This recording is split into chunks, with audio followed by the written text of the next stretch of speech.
What is up, guys? Welcome back to Chase the Championships. I am T-Man, and I just want to start off this video by just talking for a little bit.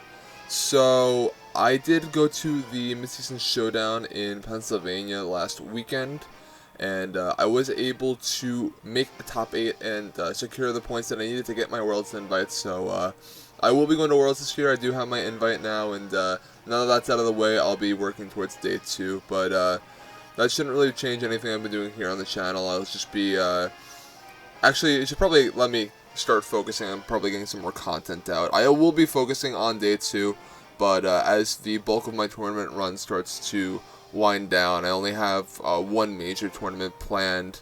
Yeah, 1 or 2 major tournaments planned for the rest of the season, so I should have a lot more time to put out these videos now that I'm going to get the bulk of my tournaments out of the way. The last regional I have in this stretch run is Athens, which is this weekend. So I'll be recording videos, and I'll be getting these 2 videos out before Athens happens. That's the other thing I wanted to mention. I have been sick the last few days. I was not able to get out a video earlier this week. I will still get out 2 videos this week. As I promised I'd do up until Athens, and then after Athens we'll try and kick it into gear, get some more things out, as I should definitely have some more time on my hands. But thank you all for bearing with me so far. I'm actually going to just keep rolling with the team that I used at the mid-season and have been using on stream, or yeah, using on these videos lately, so it served me pretty well. I haven't had time to really build anything new, so I'll just keep rolling with this for now and see how it does, and I'll likely be using something different next week. So we're gonna get a Japanese player with a rating of 1612, and let's see what we're looking at. We're looking at Gigalith, Tapu Lele, Arcanine, Kartana, Porygon Z, and Garchomp. So a pretty similar team. There is ooh man, that Gigalith. So obviously I like to set up my Trick Room mode and sweep through games with my Gigalith, but an opposing Gigalith kind of poses a problem there. I'm thinking Kartana could be very, very good in this matchup. I think that leading Kartana is probably a decent play. I need a way around that Arcanine, of course. I think my lead might be something along the lines of Kartana Salamence. In the back, I kind of want to bring Tapu Koko Araquanid. The only question would be, do I want to just bring Tapu Koko in the front? I think I'm going to do that. I'll bring Kartana in the back. That way I can, you know, play around Intimidate, since I likely have to switch turn 1 if he does lead Arcanine. So, let's just go with this. We'll lead with the Tapu Koko and the Salamence and roll from there.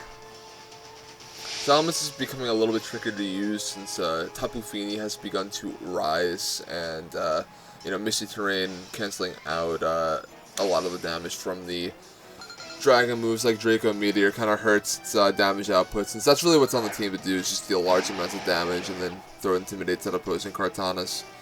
But we're going to get the Porygon Z and the Arcanine, so it's a very strong lead. We've been seeing a lot of Scarf Porygon Z. Let's see if he's download.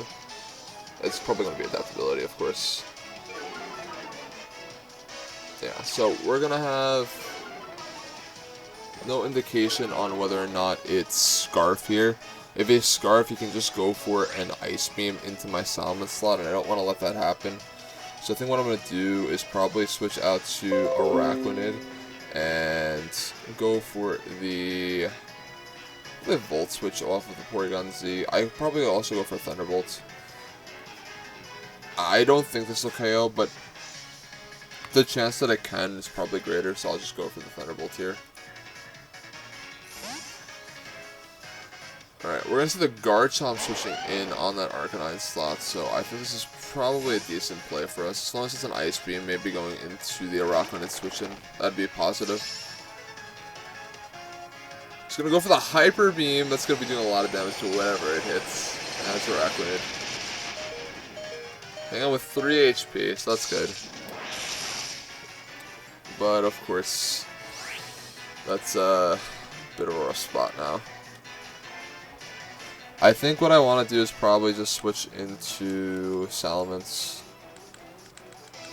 And I guess I'll throw a Okay, so I can throw a Thunderbolt at the Porygon Z, or am I just expecting him to knock out his own Porygon Z?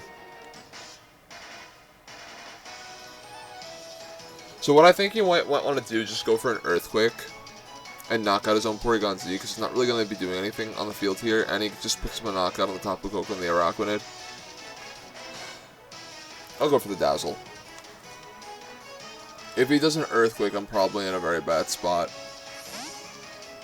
And it's a little bit of a riskier play to go for. I can always just switch a Araquanid back in and sacrifice that on a oncoming Hyper Beam if it does survive the turn. Alright, so we'll get the Dazzle off. Let's see if he did go for the Earthquake. No, I went for the Dragon Claw. Into the Ments, too. Alright. This is probably a Hyper Beam of the Tapu Koko.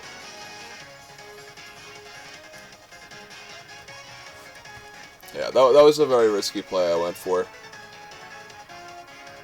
But I think it's a very clear play. It's just to Dragon Claw the Ments and to Hyper Beam the Tapu Koko slot. So we'll give him the Araquanid. I think that's fine. And hopefully Kartana won't take too much from this Dragon Claw. So there's the Hyper Beam. Alright, yeah, it is on the Araquanid. So that's okay. What did Garchomp go for? Likely just a Dragon Claw. Yeah, okay. So we should be able to take this relatively well, yeah, just a little bit of chip damage. We'll break the Focus Sash, which kind of sucks, but I think that's okay. We'll go for Dazzling Gleam here. And I actually just want to switch out. What do I fear? I fear an Arcanine coming back in. So I want to just go for a Dazzling Gleam.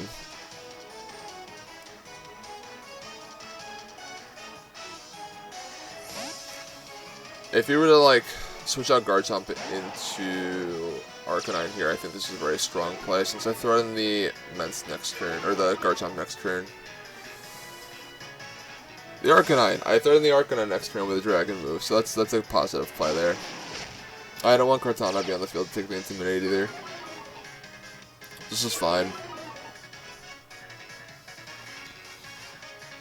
Alright, Dazzling Gleam's going to pick up the knockout here on the Porygon Z. So that's off the field.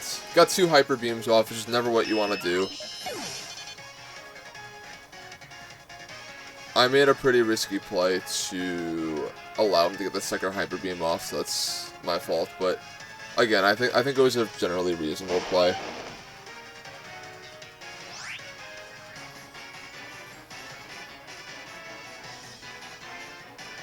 Alright. So he can just go for. If I went for Dazzling Gleam, there's no chance I'd be picking up a KO here. I'm pretty sure. So what I want to do is I want to switch out into Kartana and hopefully just Volt Switch off of the Arcanine.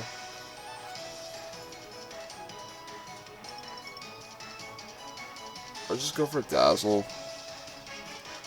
Regardless, I don't want to leave my Menson. It's very weird. I've switched the slot out every single turn, but I think this is my best position to get a hold on the game here. I go for a Dazzling Gleam and get the chip damage I need on the Garchomp here to hopefully pick it up with one more Dazzle. I think that's just out of Dazzle range, but it's most definitely in Leaf Blade range, so that's fine. Alright, this is a Will-O-Wisp onto what? Onto the Kartana switching. Wow. I don't know if that was a read or just a desperation play. I have to only guess that was a read, but yeah, that seems like a smart play.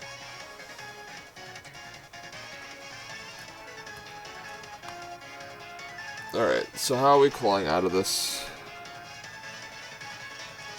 Well, I need to kill the Garchomp. That's priority number 1. Let's go for Dazzling Gleam and Leaf Blade. Alright, Garchomp's withdrawing for Tapu Lele. So I get some good damage off onto the Tapu Lele. Let's see if he decides to Flamethrower the Kartana or the Tapu Koko. If he targets down Tapu Koko, I likely have the bulk to live this.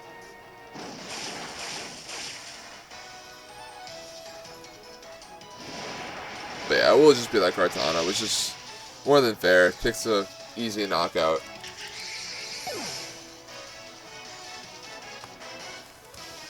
And I'll bring in our Salamence.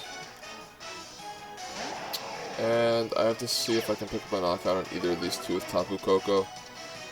If I can pick up a knockout with Tapu Koko this turn, Tapu Lele might be able to go down here.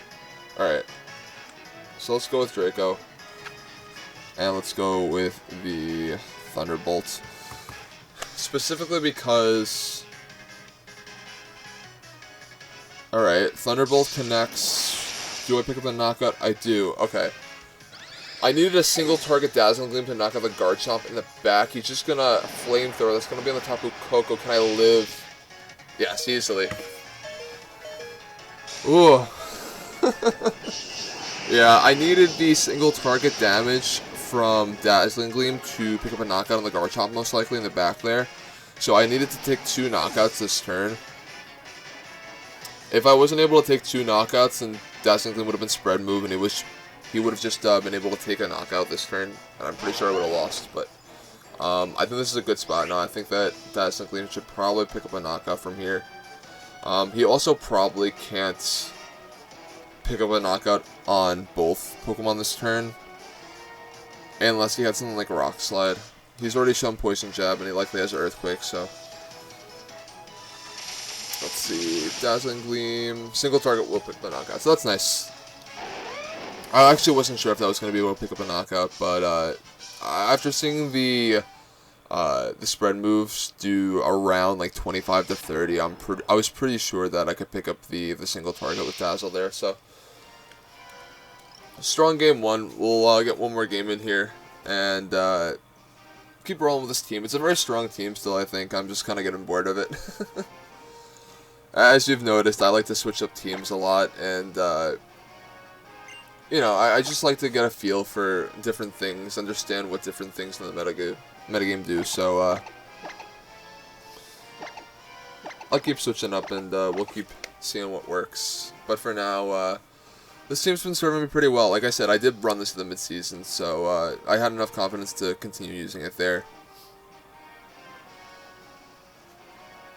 Let's see if we can find another opponent here. It is the wee hours of the night. I believe I'm recording this at 5 AM here, so understandable if I'm missing out on opponents. Hopefully we'll catch a few more Japanese players at this hour. This would be the usual hour to find them at, so...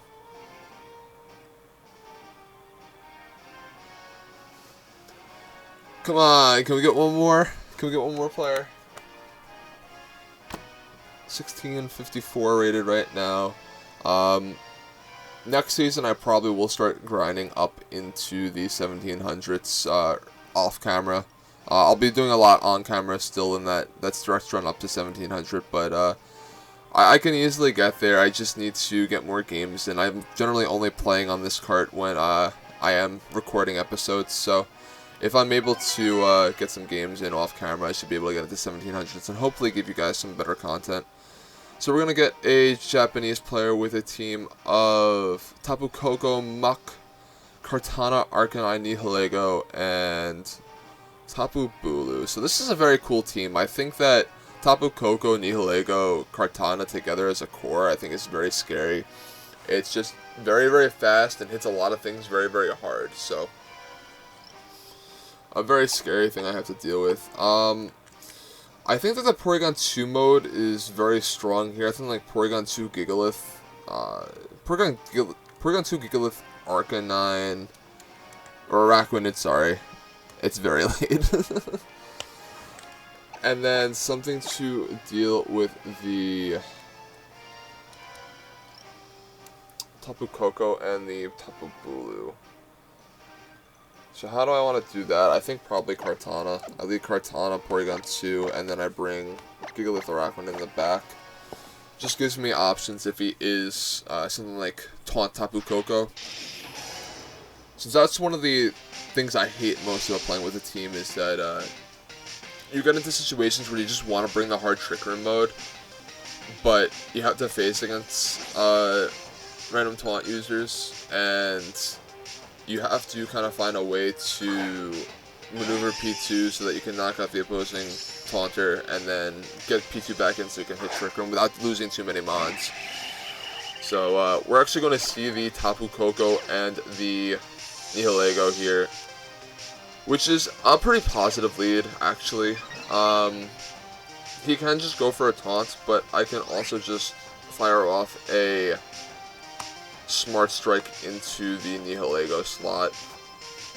He's going to have to switch something in to take it. I want to double check his switch in so he could possibly have Arcanine would be the optimal switch in here, in which case next turn I could probably bring in either a Rockwind or a Gigalith.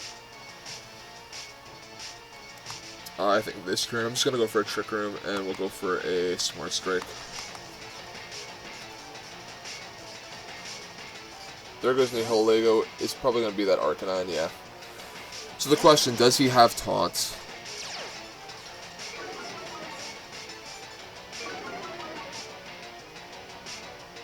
Nope. Okay, we're just going to see a Dazzling Gleam. So we're going to get Trick Room up here. Arcanine is going to be slower than Kartana when we get Trick Room up. So I'm going to have to figure out a way to get in either Gigalith or Arachnid here. I think both are pretty solid mons to bring in this situation. Only problem being that I need to... If I want to get an Arachnid, I don't want to lose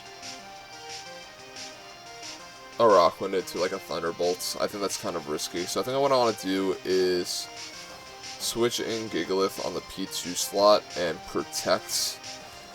And then next turn what I'll do is I'll switch out Kartana for Arachnid, and then I'll have the pressure on the Tapu Koko so I can throw in a knockout there without having to worry about losing my Arachnid on a switch in. Since that's the thing I'm worried about. I can tell from that damage off of Dazzling Gleam that he's modest Tapu Koko. Generally they do around 50%, like 50% of the max roll, so we're actually going to see the Tapu Koko switching out for the Tapu Bulu, so that's a pretty good switch in for him. He threatens my Gigalith a lot better in this situation. As I'm just going to go for Protect with Kartana here. Let's see what he decides to go for. So the Flare Blitz is going to target down the Kartana slot. So now I have to question which Arcanine set is he. Some of the bulkier variants still just run Flare Blitz. I've seen that on the Fire MZ sets. It could also just be Choice Band, so I guess I'll know with the damage output since I'm just going to go for the Continental Crush into the Tapu Bulu and switch in my Arachnid here. One of the few things that sucks is if I don't take out the Arcanine this turn and he does have Will-O-Wisp, he can just go for it into Gigalith. I think it's a very risky play on his part, but I think it's definitely something within the realm of possibility. But we are just going to see him switch out, and we're going to see the Nihilego come back in. So we're going to be threatening that pretty well with Arachnid, so that's pretty good. I can dig that. So the Tapu Bulu protects. It did. Okay. So that sucks. But this is definitely still workable. We should get some decent chip damage onto the Tapu Bulu, probably around 25%. That's probably not going to be enough for Stoners to pick up a knockout on the follow-up. But at least the Arachnid is pressuring the Nihilego and any sort of switch in from the either slot, really. Tapu Koko and Arcanine both can't switch in on a liquidation here.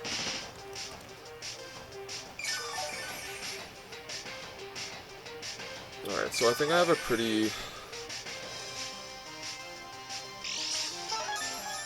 Is that leftovers? Yeah. So I think what I want to do is just double into the Tapu Bulu this turn. Something like a Stone Edge and a Liquidation should be enough to pick up a knockout. A Stone Edge would probably catch an Arcanine switch in too, which would be good. Yeah, that's the slot I expected it to switch in on, but I think that the Tapu Bulu is a big enough threat that I had to double it. You can likely just flat KO the Gigalith if you wanted to. So we're going for Stone Edge, and we will connect, and that'll be doing a lot of damage. Liquidation's not going to be able to pick up a knockout from here. And it's just going to go for a Horn Leech into the Gigalith. No, Wood Hammer, actually. That's going to be enough to pick up a knockout, though. But that will also knock out the Tapu Bulu, so I think I'll happily take that.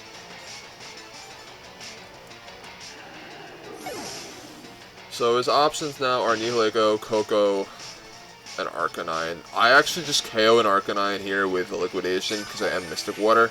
So I think what I want to do is just bring in my Kartana. Since I think it's in a pretty decent spot. I could also bring in P2. I think I want to just use P2 for my endgame, so I think I'm going to bring P2 in the back, and I'll be fine with that.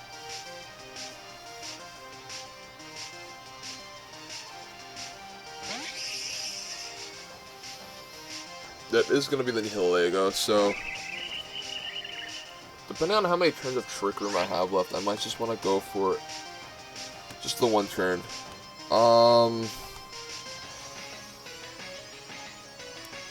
Do I think that Nihilego can knock me out? Probably.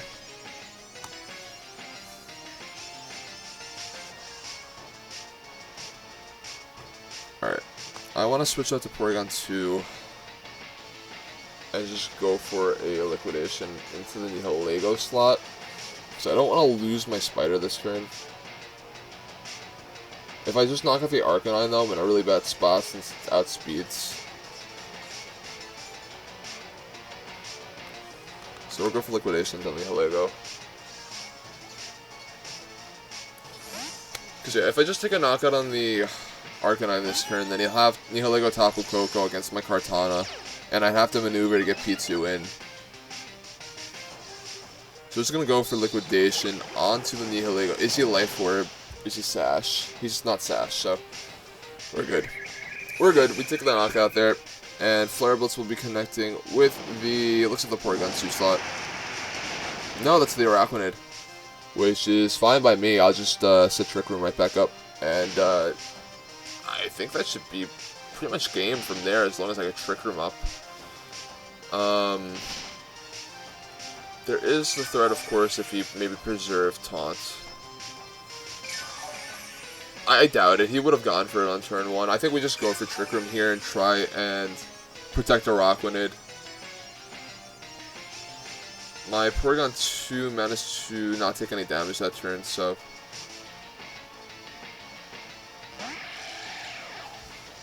how many turns of Grassy tier left? That's also a question. Answer 0 since there's Tapu Koko on the field. I was wondering that because of Kartana Calc, since if I had Leaf Blade in Grassy T, I should just be able to knock out Tapu Koko, but I'm definitely going to have to double it now.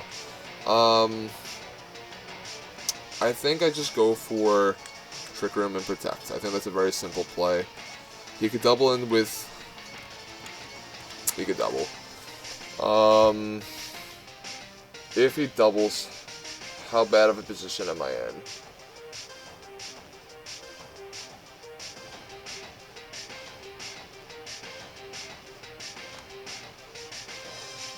Alright. I'll go for Liquidation. Alright. So he goes for Thunderbolt. Who's he going to target? The P2. So yeah, he is going for the double here. And I think this should be enough to pick up a knockout. Yeah, that's most likely Choice Banded Arcanine.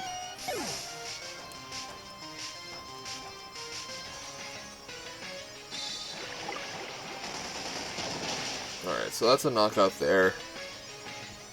I have to pick up a knockout on this Tapu Koko somehow.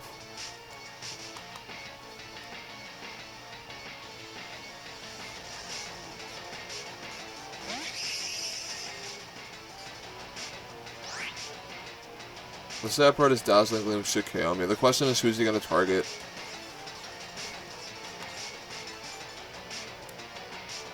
If I call the Thunderbolt on the Kartana correctly, I probably just win. Is this actually specs? I think this could definitely be specs, in which case I have to go for Protect and Liquidation. Since I didn't see Life Orb activate, but I know that that damage output from the Tapu Koko is enough to... Like, if it's not Life Orb, it has to be specs. Yeah, he got it right. Yeah, that stinks, but... He had... Yeah, he's definitely specs. Based off the turn 1 damage, I thought it was Life Orb, but since Life Orb didn't recoil, that means that in order for Dazzling Gleam to do that much to Kartana, he has to be using specs. So, unfortunate. I think that was more of a 50-50 play. I just had to predict which slot he Thunderbolted into. My other thing was, I thought he could Dazzling Gleam there, in which case he picks up a knock on Kartana, but get the attack off with a Rockwanid. And I just hope I have to take 2, but I don't even think I take 2 from that range I was in. So in that case, yeah, that was really just a very dirty endgame. I should have realized that wasn't Life Orb Tapu Koko based off the damage and the fact that it didn't have recoil, so good games to my opponent. That'll be it for this episode. Thank you very much, guys. Make sure to like, comment, and subscribe. I'll be putting out another video on Friday, so be on the lookout for that. And otherwise, thank you very much. I'll be back soon.